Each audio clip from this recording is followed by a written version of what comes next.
हमारे सामने जो स्रोत हैं वे बिहार की नदियों की संरचना और उनके वर्गीकरण पर केंद्रित हैं। हमारा लक्ष्य इन तथ्यों को स्पष्ट रूप से समझना है जो परीक्षा की दृष्टि से महत्वपूर्ण हैं।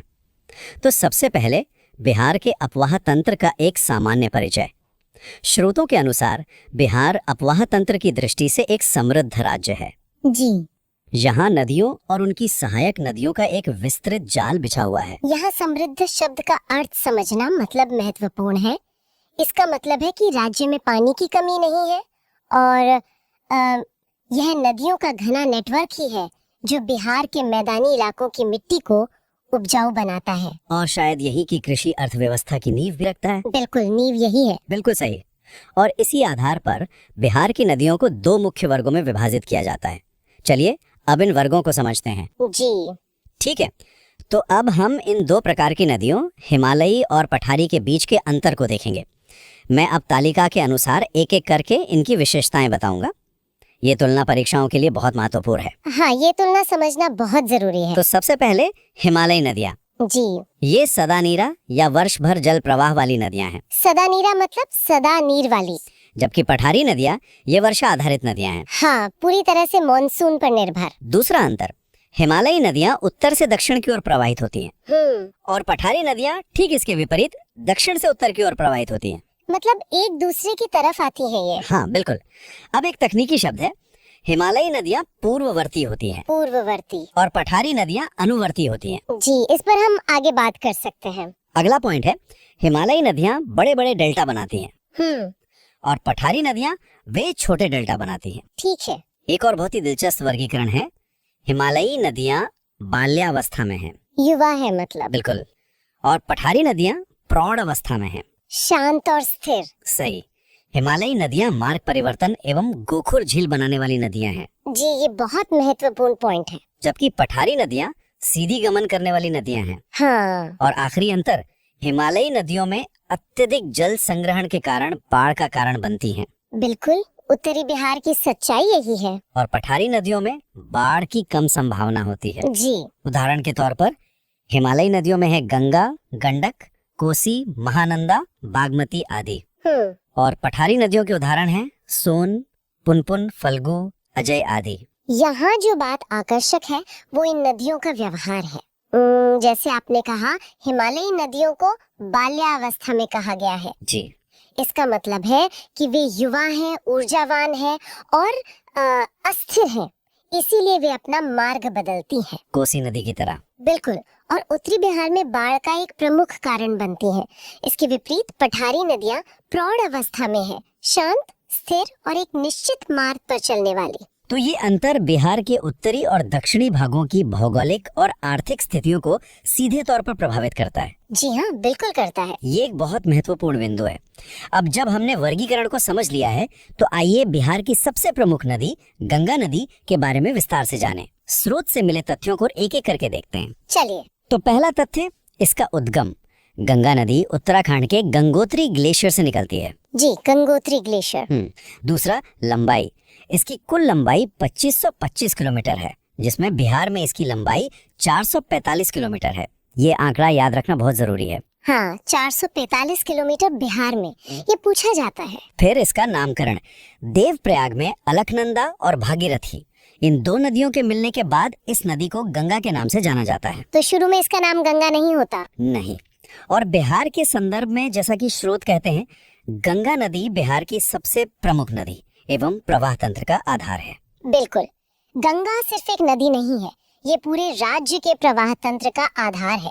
लगभग सभी प्रमुख नदियाँ, चाहे वो उत्तर से आ रही हों या दक्षिण से, अंततः गंगा में ही मिलती हैं। आगे बढ़ते हैं। बिहार में प्रवेश और निकास, ये बहुत पूछा जाता है। जी, गंगा नदी बिहार में बक्सर जिले में चौसा के समीप प्रवेश करती है और कटिहार एवं भागलपुर से सीमा बनाती हुई बिहार से बाहर पश्चिम बंगाल में चली जाती है। तो प्रवेश बक्सर में और निकास कटिहार भागलपुर के पास।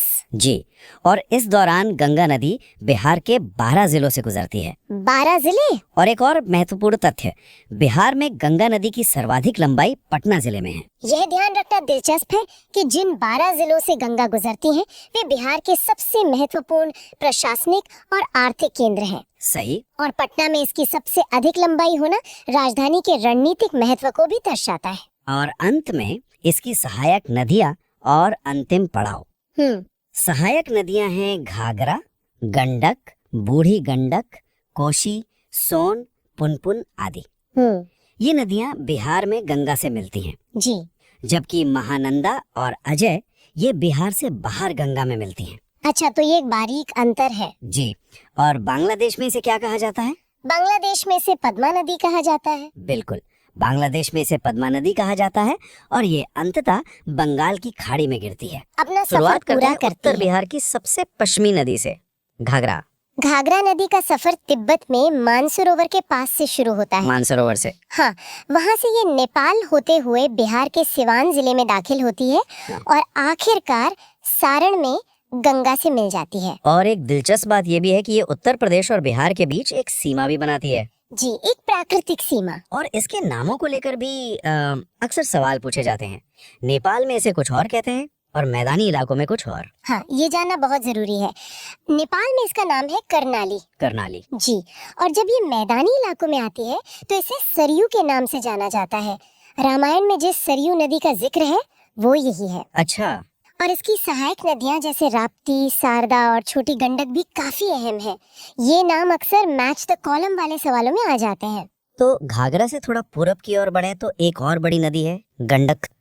इसके भी कई नाम हैं, है ना? जी, इसे मैदानी इलाकों में नारायणी कहते हैं और नेपाल में तो सप्तगंडकी और शालिग्रामी भी कहते हैं। शालिग्रामी, ये नाम क्यों?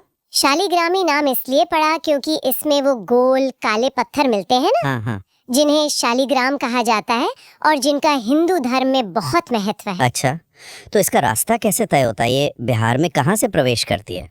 देखिए, गंडक नदी नेपाल में धौलागिरी और अन्नपूर्णा जैसी विशाल पर्वत श्रेणियों से अपना रास्ता बनाती है और पश्चिमी चंपारण के भैंसा लौटन नाम की जगह पर बिहार में प्रवेश करती है। भैंसा लौटन। जी। और घाघरा की तरह ये भी उत्तर प्रदेश और बिहार के बीच करीब 45 किलोमीटर लंबी सीमा बनाती है।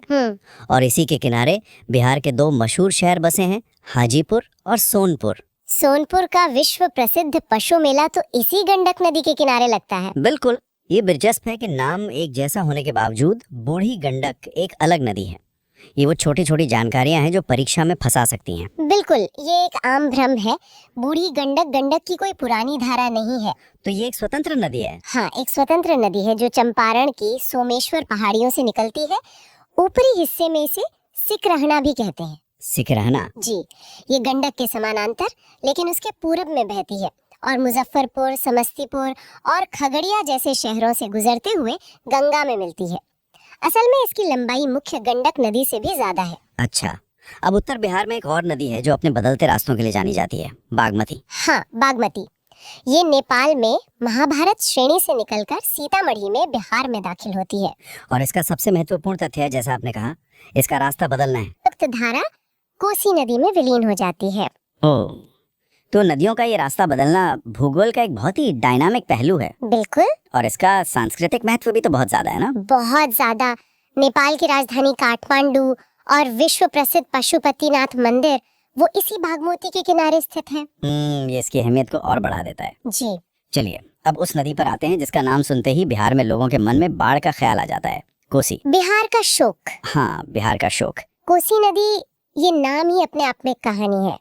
ये नेपाल में गोसाई स्थान से निकलती है जहाँ ये 7 धाराओं से मिलकर बनती हैं। 7 धाराएं। हाँ, इसीलिए नेपाल में इसे सप्तकोशिकी कहते हैं। ये 7 धाराएं हैं अरुण, तमोर, लिखू, दूधकोशी, तामाकोशी, इंद्रावती और सुनकोशी।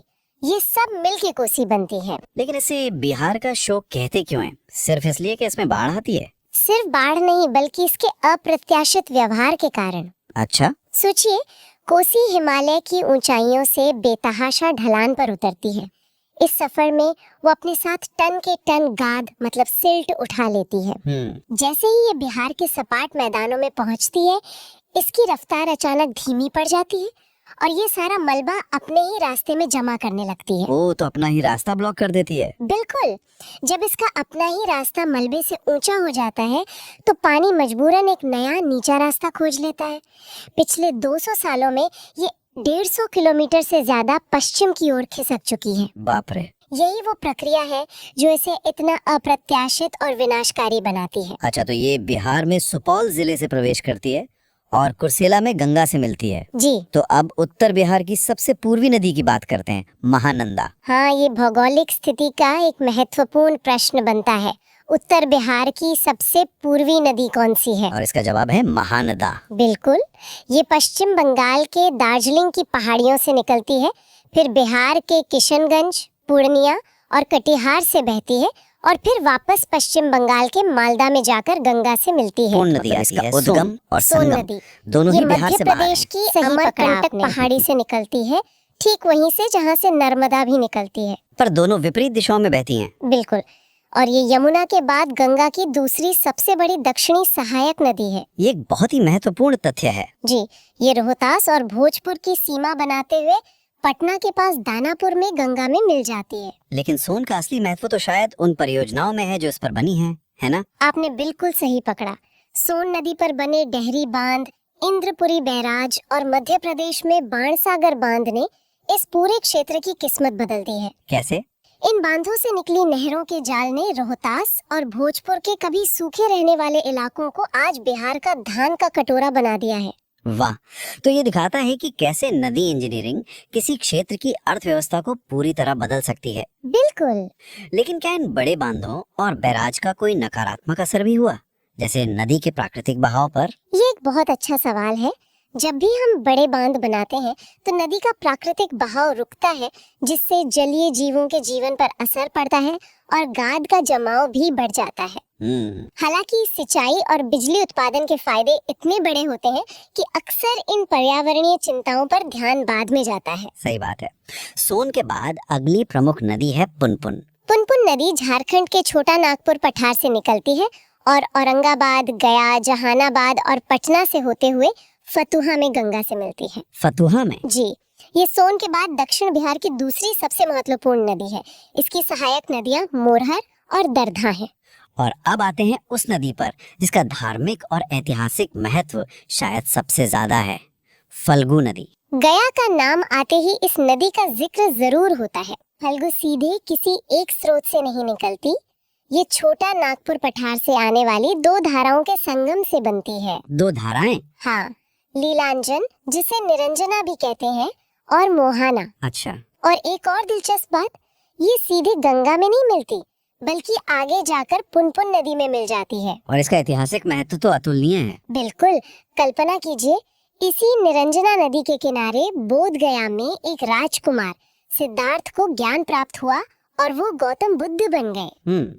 गया का प्रसिद्ध विष्णुपद मंदिर भी इसी के तट पर है और हर साल पितृपक्ष के दौरान लाखों लोग पिंड दान के लिए यहीं आते हैं। लेकिन इसमें तो ज्यादातर समय पानी नहीं रहता। हाँ, इसीलिए हाल ही में इस पर भारत का सबसे बड़ा रबर डैम गया जी डैम बनाया गया है ताकि तीर्थ यात्रियों के लिए इसमें हमेशा पानी उपलब्ध रहे। तो सोन और फल्गु के अलावा दक्षिण में छोटी नदियों का भी एक पूरा तंत्र है, जैसे अजय, क्यूल और सकरी। ये सब कहाँ से आती हैं? ये सभी नदियाँ भी छोटा नागपुर पठार की ही देन है। अजय जमुई से निकलकर पश्चिम बंगाल चली जाती है। क्यूल हजारीबाग से निकलकर लखीसराय के पास गंगा में मिलती है। और सकरी भी छोटा नागपुर पठार से ही निकलती है। ये भले ही सोन जितनी बड़ी ना हो, लेकिन ये दिखाती है कि दक्षिण बिहार का पूरा नदी तंत्र किस तरह झारखंड के पठारी इलाके से जुड़ा हुआ है। तो हमने बिहार के इस पूरे नदी तंत्र को उत्तर से दक्षिण तक समझ लिया है। अगर किसी को परीक्षा के लिए इस सारी जानकारी को एक साथ याद रखना हो तो नदियों को उनके किनारे बसे शहरों से जोड़ना एक अच्छा तरीका हो सकता है। हाँ, ये एक बेहतरीन रिवीजन तकनीक है। चलिए क्विक रिकैप करते हैं। ठीक है। गंगा के किनारे तो राजधानी पटना और बक्सर, मुंगेर, भागलपुर जैसे ऐतिहासिक शहर हैं ही। हाँ। गंडक के किनारे जैसा हमने बात की हाजीपुर और सोनपुर है। बूढ़ी गंडक पर मुजफ्फरपुर और समस्तीपुर जैसे शहर बसे हैं। सही। फल्गु का मतलब है गया, ये तो अब तक याद हो ही गया होगा। बिल्कुल। और घाघरा के किनारे छपरा शहर है। ये लिस्ट दिमाग में बिठा लेना बहुत जरूरी है। तो आज हमने बिहार की जीवन रेखाओं के इस जटिल जाल को परत दर परत खोला। कोसी के विनाशकारी रूप से लेकर फल्गु की पवित्र धारा तक हर नदी की अपनी एक पहचान है, अपना एक चरित्र है। बिल्कुल। और सबसे बड़ा टेक अवे यही है कि बिहार का भूगोल, उसकी कृषि, उसकी अर्थव्यवस्था और यहाँ तक कि उसकी परेशानियां भी इन दो तरह की नदियों से तय होती हैं। उत्तर की हिमालयी सदानीरा नदियाँ और दक्षिण की पठारी मौसमी नदियाँ। एकदम सही। एक तरफ बाढ़ और उपजाऊ मिट्टी है तो दूसरी तरफ सिंचाई पर निर्भरता। यही बिहार की असली कहानी है। जाते जाते श्रोताओं के लिए एक विचार छोड़ जाते हैं। हमने इन नदियों के वर्तमान स्वरूप पर चर्चा की, लेकिन भविष्य में जलवायु परिवर्तन, ग्लेशियरों का तेजी से पिघलना और नदियों को जोड़ने जैसी महत्वाकांक्षी परियोजनाएं बिहार के इस पूरे भौगोलिक नक्शे को कैसे बदल सकती हैं? बहुत ही प्रासंगिक सवाल है। क्या भविष्य में बिहार के लिए कोई नया शोक या कोई नया वरदान उभर सकता है?